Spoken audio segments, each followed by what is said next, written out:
Alléluia, gloire à Dieu. Que le Seigneur notre Dieu vous bénisse tous et qu'il vous garde dans le creux de ses mains. Rendons grâce à Dieu. Notre Père et notre Dieu, nous voulons te dire merci et te dire combien de fois nous apprécions, Seigneur, à sa juste valeur, tout ce que tu fais au travers de nous, ce que tu fais à l'intérieur de nous, pour nous amener chaque jour à ressembler à ton Fils bien-aimé.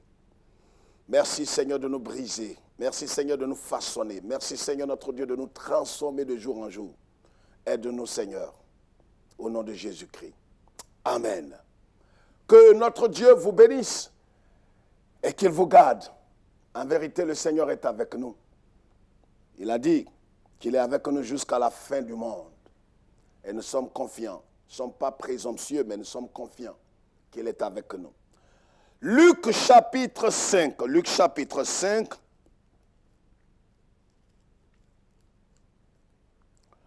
Nous lisons à partir du verset 1 jusqu'au verset 8.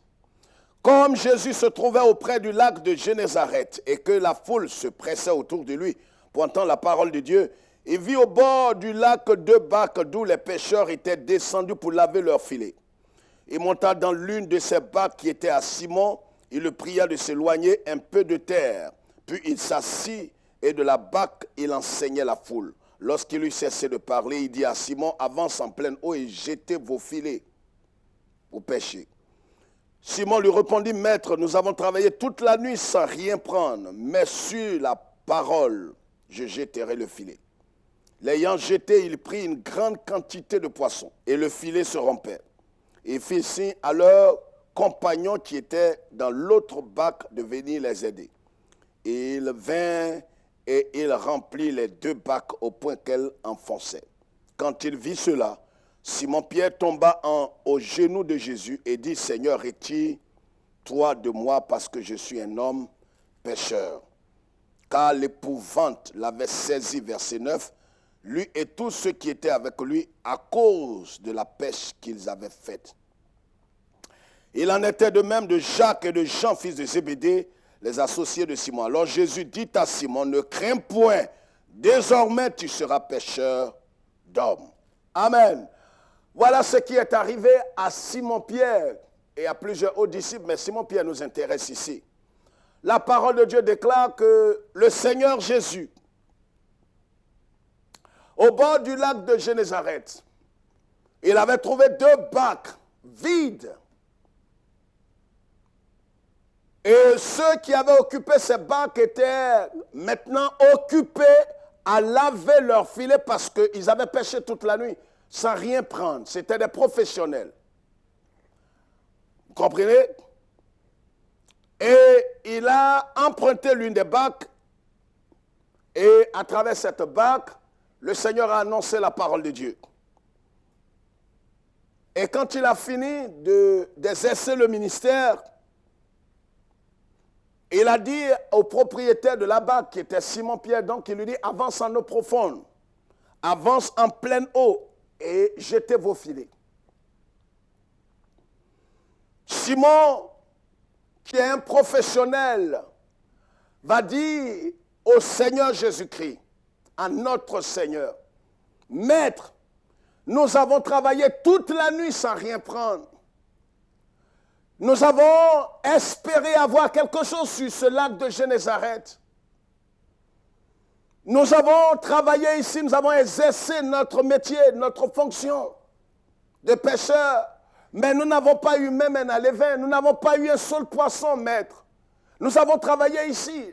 N'est-ce pas le triste portrait de plusieurs aujourd'hui? N'est-ce pas l'histoire pathétique d'une personne qui nous suit?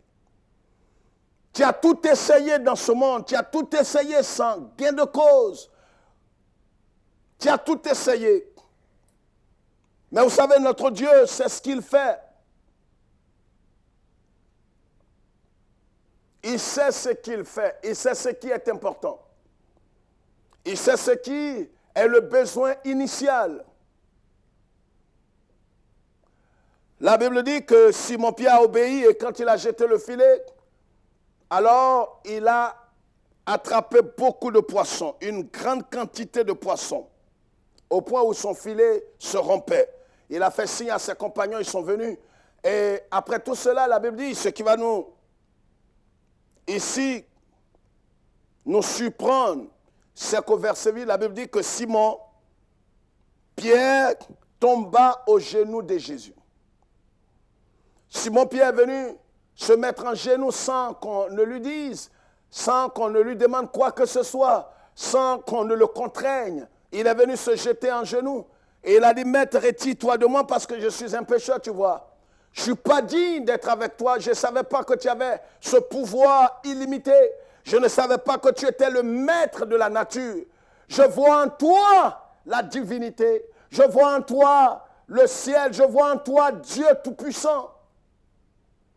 Vous comprenez? Il dit à Jésus, retire-toi de moi. Je suis un pécheur. Je suis un pécheur. Jésus lui dira, non, désormais tu ne seras pas seulement pêcheur de poissons, mais tu seras maintenant pêcheur d'hommes. Je t'appelle donc au service de Dieu. Viens avec moi et tu seras pêcheur d'hommes. Mais qui était Simon? Simon était un grand zélote, un grand pêcheur, un professionnel. Un homme qui travaillait pour nourrir sa famille. Ce n'était pas, voyez, un vagabond ou quelqu'un comme ça qui était là dans la nature, qui ne faisait rien. Mais c'était un pêcheur. C'était un professionnel de la pêche. La Bible même souligne qu'il a pêché toute la nuit. Il a dit lui-même. Il a dit à Jésus, Maître, nous avons travaillé toute la nuit. Nous avons veillé. Qu'est-ce que vous n'avez pas fait? Peut-être que vous êtes docteur en ceci ou en cela. Peut-être que vous avez une maîtrise dans tel domaine ou dans tel domaine. Mais aujourd'hui, vous voyez que rien ne vous sourit. Vous voyez que vous avez tout essayé. Vous avez de l'argent, mais vous êtes couché à l'hôpital. Personne ne peut véritablement vous soigner. Votre argent ne peut pas vous guérir. Votre argent, votre beauté ne peut pas vous donner ce que vous attendiez. Vous voyez, Simon Pierre était un professionnel. Laissez-moi vous dire une chose. Le thème que je voudrais vous proposer en ce jour est intitulé « Laissez Dieu vous briser pour votre bien-être. Laissez Dieu vous briser pour votre salut. Laissez Dieu vous briser pour votre bien-être. Laissez Dieu vous briser. Dieu vous brisera, frères et sœurs. Dieu vous brisera. Et c'est important de comprendre cela. Vous savez, quand le Seigneur est venu,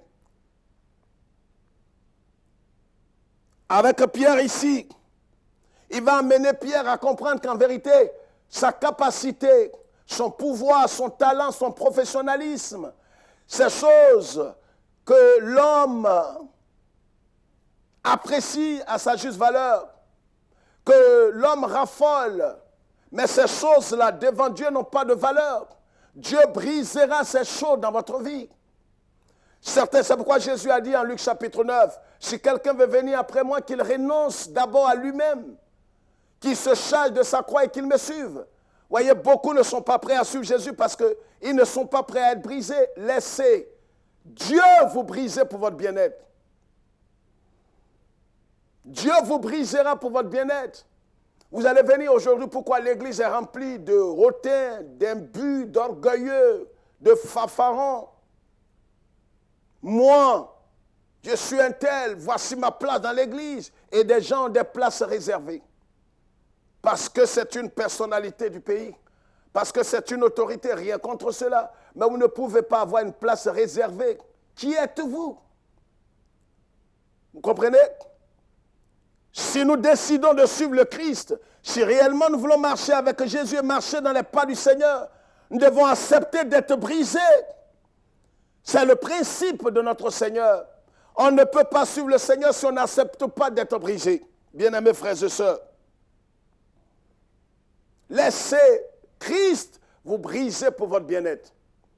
Regardez ce qu'il va faire ici de la vie de Pierre. La première chose que Dieu fera, il vous brisera. Il brisera votre confiance en vos capacités. C'est très important. Vos capacités intellectuelles, vos capacités socio-existentielles, vos capacités physiques, vos capacités professionnelles. Dieu brisera vos capacités. Pourquoi? Parce que il faudrait que vos capacités intellectuelles, vos capacités professionnelles, vos diverses capacités soient assujetties au Seigneur Jésus-Christ. Beaucoup sont venus à Christ, mais ils ne sont pas prêts à ce que Dieu brise leurs capacités. Que Dieu brise la confiance qu'ils ont en leur capacité. Ce n'est pas ta capacité qui est mauvaise, mais c'est la confiance que tu as dans cette capacité. C'est la foi que tu as placée dans cette capacité que Dieu va enlever.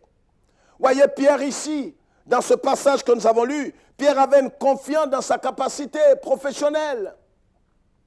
Et voici comment plusieurs sont venus à Christ. Moi, je suis un technicien supérieur. Moi, j'ai telle capacité. Moi, j'ai telle force. Moi, je crois en moi-même. Voyez, il est dit qu'il faut croire en soi. Idolâtre, idolâtre. Dieu t'abaissera, comme il a fait avec Hérode. Aujourd'hui, les gens sont fiers d'eux-mêmes, orgueilleux. Ils ont le signe de la bête. Et pourquoi? Parce qu'ils sont fiers d'eux-mêmes. Ils ont confiance dans leur capacité. Ce n'est pas ce que le Seigneur nous demande. Dieu brisera votre confiance qui est dans votre capacité. Dieu va anéantir cette confiance afin que vous mettiez votre confiance pas dans vos capacités, pas dans votre intellectualisme, pas dans votre capacité professionnelle, mais vous mettez votre confiance en Jésus-Christ. Votre confiance ne doit pas être dans votre beauté, madame. Votre beauté ne peut pas vous donner un époux selon le cœur de Dieu. Votre beauté à elle seule ne peut pas vous placer dans un foyer. Votre beauté est passagère. Vous comprenez? Mettez plutôt votre confiance en Jésus-Christ. C'est pourquoi nous avons des belles femmes dans l'église. Mais la plupart, c'est vrai, certaines sont éprouvées, mais certaines sont imbues d'elles-mêmes. Elles ont confiance, pas en Christ, mais elles ont confiance en leur beauté pour leur mariage. Mais la beauté que tu as, il y en a plusieurs femmes qui sont plus belles que toi, des milliards de femmes. La beauté est toujours relative. Tu n'es pas la plus belle de toutes les belles femmes. Même quand on parle de Miss ceci ou Miss Monde, mais c'est seulement celles qui se sont présentées. C'est au nombre de ces personnes-là que tu as été élu. Sinon, tu n'es pas la plus belle du monde. Vous comprenez? Soyez intelligents. Voyez, Dieu brisera votre confiance dans votre capacité professionnelle. C'est ce qu'il a fait ici avec Pierre. Vous comprenez? Il a fait cela avec Pierre. Pierre était sûr de lui-même. Pierre était imbu de lui. Il a dit, mais maître, ça ne vaut même pas la peine d'essayer. Je suis un professionnel, je suis un gardien de ce lac de Génézareth. J'ai pêché ici pendant des années, maître. On ne se connaît pas, mais laisse-moi te dire, Seigneur. J'ai travaillé ici. J'ai reçu un diplôme en ceci ou en cela. Je sais que je ne peux jamais trimer, je ne peux jamais, voyez, échouer. Je ne peux jamais chômer. Voici des orgueilleux, des imbus. Oh, vous savez, ce que je sais faire dépasse de loin tout ce que les autres savent faire dans ce domaine. Mais tu es imbu de toi, tu es imbu de toi. C'est une malédiction pour toi. C'est un jugement. Dieu t'abaissera. Dieu abaisse toujours les orgueilleux. Laissez Dieu vous briser pour votre bien-être. Laissez Dieu vous briser. Le Seigneur nous brise, que vous soyez pasteur, chrétien, commerçant, médecin, peu importe votre fonction. Dieu ne peut pas utiliser quelque chose qui n'a pas brisé et façonné. C'est pourquoi Saint Paul dira par le Saint-Esprit aux Romains, en Romains chapitre 10, il dit, soyez transformés par le renouvellement de l'intelligence. Il y a une transformation qui est en jeu quand on vit en Christ. Une chose est d'être sauvé, une autre chose est d'être transformé progressivement à l'image de Jésus-Christ. Car le but final de tout ministère venant de Dieu véritablement, c'est d'amener les hommes à Christ et de les amener à ressembler à Christ. Et non pas pour danser seulement en langue et faire des bonnes œuvres, c'est des bonnes choses. Mais ce n'est pas le but final de l'Église. Ce n'est pas le but final de toute vision venant de Dieu. Dieu brisera votre confiance dans votre capacité professionnelle. Dieu va vous mettre à terre. Voyez comment est-ce que même nous, pasteurs, nous crions, disons, je fais confiance en Dieu. Mais nous avons mis nos foi dans nos brebis. Nous avons mis nos foi dans des chrétiens dans l'église. Alors quand ces gens-là Dieu permet qu'il nous déçoive pour que véritablement notre foi soit focalisée en lui, Dieu. Laissez Jésus-Christ vous façonner. Laissez Jésus-Christ vous briser pour votre bien-être. Je parle de bien-être, pas seulement social, je parle du bien-être spirituel, pour votre construction, pour votre fondation, pour votre bien-être spirituel et social, de tout ordre. S'il ne vous a pas brisé, vous ne serez pas utile. Aujourd'hui, beaucoup sont pleins d'eux-mêmes, remplis d'eux-mêmes, et ne peuvent pas être épanouis véritablement. Regardez ce que Pierre a fait. Mais Jésus l'a mis en terre. Qui est-ce qui l'a poussé en genoux? Voyez, quand vous êtes rempli de vous-même, vous ne serez jamais épanoui, vous n'allez jamais réussir. Laissez-moi vous dire une chose, vous pourrez avoir du succès et ne pas réussir dans la vie. On ne peut pas réussir en dehors de Jésus-Christ. On peut avoir du succès. Vous savez, vous avez été à l'école avec certaines personnes, que ce soit au lycée ou au primaire ou à l'université, ils avaient du succès, mais ils n'ont pas réussi. Vous les rencontrez dans la rue et vous leur demandez qu'est-ce que vous êtes devenu dans la vie, ils vous diront rien. Oh, j'ai échoué, mon cher. J'étais major de la promotion, tu te souviens de moi? J'avais de grosses moyennes, j'étais adulé partout, j'étais fort dans tel domaine, tu sais comment j'ai eu? Avec brio, comment j'ai soutenu ma maîtrise. Mais aujourd'hui, jusqu'au jour d'aujourd'hui, je ne travaille pas. C'est en Christ seul qu'on peut réussir. La réussite appartient au Dieu des cieux, Jésus-Christ. C'est pourquoi quand vous venez à lui, ne venez pas à lui gonflé de vous-même, rempli de... C'est pourquoi il dit, si quelqu'un veut venir après moi, qu'il renonce à sa personne. Qu'il renonce à sa personne, sa modeste personne. Laissez le Seigneur vous briser. Laissez le Seigneur vous façonner comme le potier façonne l'argile pour sortir un vase important, bien-aimés frères et sœurs. Laissons le Seigneur nous façonner. C'est pourquoi, quel que soit ce que vous êtes en train de traverser, gardez votre calme. Laissez le Seigneur vous briser pour votre bien-être. Laissez-le vous briser. Voyez, souvent on a peur de dire, Seigneur, oui, c'est vrai, tu veux me briser, mais tu vois, j'ai peur. Je ne sais pas ce que tu vas faire de moi. Le Seigneur, notre Dieu, vous aime. Il nous aime d'un amour éternel, d'un amour inestimable, d'un amour grand et puissant, inexplicable même, d'un amour démesuré, je le dirais. Et ce Dieu-là ne te veut pas du mal, il veut te briser. Il va briser ce carcan, il va briser cet orgueil, il va briser cet esprit qui est en toi, qui croit que tu te crois tellement important. Tu ne mets pas ta foi en Jésus, mais tu mets ta foi dans ta capacité intellectuelle. Tu mets ta foi dans tes connaissances, dans tes réseaux. Tu mets ta foi dans tes amis. Tu vois, tu mets ta foi dans le nom de ta famille. Tu mets ta foi dans la fortune de ton père, mais ton père n'est pas Dieu. Tu mets ta foi dans ton intellectualisme et dans ta santé, dans ta fortune même, et peut-être dans ta beauté pour certaines personnes. Mais tu échoueras. C'est pourquoi, vous voyez, tu peux être une belle femme et ne pas trouver le conjoint selon Dieu. Regardez pourquoi est-ce que plusieurs belles femmes se sont plantées en ce qui concerne le mariage. Parce que la plupart sont orgueilleuses, imbues d'elles-mêmes, même celles qui prétendent être chrétiennes. On dit, mais tel frère veut t'épouser. C'est vrai, si tu ne l'aimes pas, il faut passer. Mais ce n'est pas d'abord l'amour qui l'intéresse. Elle ira jusqu'à demander, mais qu'est-ce qu'il a? Il a quelle marque de voiture? J'ai vu une dame comme ça aujourd'hui qui est la plus misérable de toutes les femmes que j'ai connues. Un frère voulait l'épouser. Aujourd'hui, elle a perdu la raison d'ailleurs. Il y a 15, 20 ans en arrière. Est-ce que tu l'aimes? Oui, je l'aime, mais qu'est-ce qu'il a? Qu'est-ce qu'il a? Le monsieur avait le minimum. Mais elle était matérialiste. Elle comptait sur ça. Elle est allée jusqu'à nous dire à cette époque-là, pasteur, je ne veux pas, c'est vrai, je l'aime, mais qu'est-ce qu'il a? Voyez, ces femmes matérialistes, elles ne sont pas prêtes à épouser un homme, même si elles les aiment. Un homme qui a à peine 100 000 francs CFA. Un homme qui peut-être vit dans une petite maison d'une seule pièce. Un homme peut-être qui vend du charbon ou qui travaille quelque part et qui... Voyez, vous comprenez ce que je veux dire? Dieu va briser la confiance que tu as dans ta beauté. Il va te faner. Il va permettre que tu sois fané. Vous savez, regardez ce qu'il a fait avec Abraham. Dieu est le Dieu du surnaturel. Abraham est arrivé au summum où il avait le dos mûr. Sarah était complètement à plat. Elle a été ménopausée 2 fois, 90 ans.